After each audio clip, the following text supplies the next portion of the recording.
ที่เราจะมาสอนแฮกเกม Minecraft กันนะครับเซิร์ฟอะไรก็ใช้ได้ครับนี่นะครับจะเป็นตัวแฮกนี่ขั้นแรกเราต้องเข้าที่ Play Store ก่อนนะครับแล้วก็พิมพ์ตามผมครับ MCPEMASTER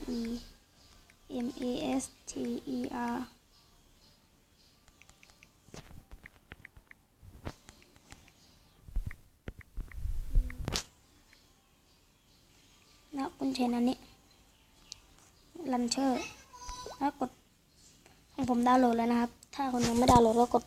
ดาวน์โหลดให้เสร็จก่อนและตอนนี้ครั้งแรกมันจะเป็นแบบนี้ครับมันจะเป็นออฟให้เรากดไปที่ออนแล้วตรงนี้ก็จะเป็น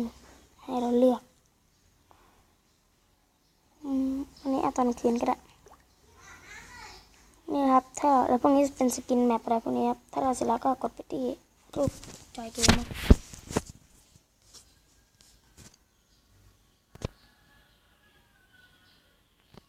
รอแป๊บนึงนะครับนี่แล้วมันจะขึ้นมาแบบนี้นะครับรูปที่ขุดพิกแอคขั้นแรกแล้วก็เล่นแบบเซอร์ไววัลก็ได้อะไรก็ได้เล่นกับไอ้นี่มันกว่าแล้วปกติผมกดครั้งแล้ววิ่งมันเร็วเท่านี้ครับ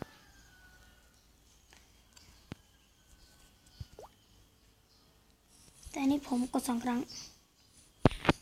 เป็นการแฮกได้ผมเล่นเซิร์ฟเวอร์แต่ผมก็บินได้แต่ผมไม่แน่ใจว่าแฮกกับเซิร์ฟเวอร์ได้ไหมนะผมเคยลองแล้วแต่มันไม่ได้แต่เห็นชแนลอื่นเขาทำได้แล้วก็ผมชอบมากเลยเวลาอินชาดับเลเวล100ตายทุกตัวไม่มีตัวไหนรอด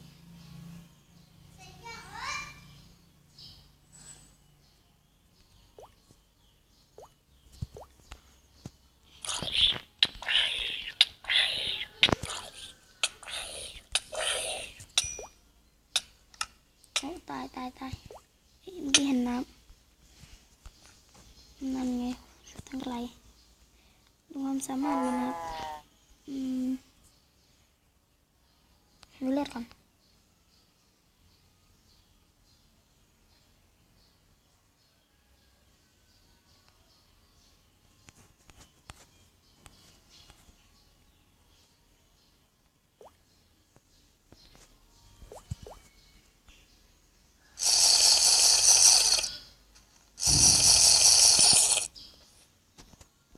แล้วผมจะเสพตัวอะไรมาดีเอาเป็นนี่แอดมาด้วยนะครับผมจะมีที่ดูเลือด100นะครับตีครั้งเดียวเละทุกตัวครับนี่แหละความเทพของเกมนี้ให้เยียดลงโคตรนี่โรตติ้ง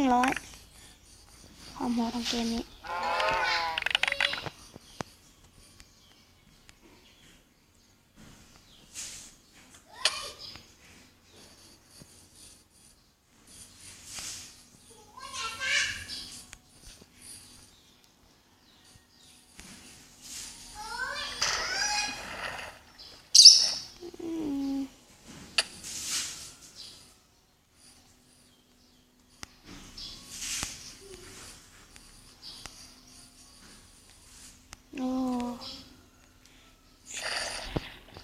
ว่ายบนน้ำก็เร็วนะ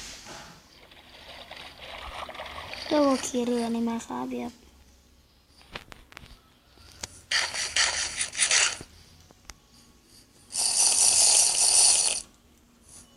ก็แค่นี้ครับ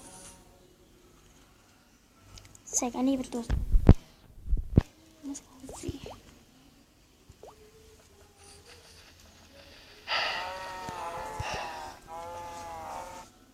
ไม่รอดนะมือผมแล้วครับ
ายครับแล้วเจอกัน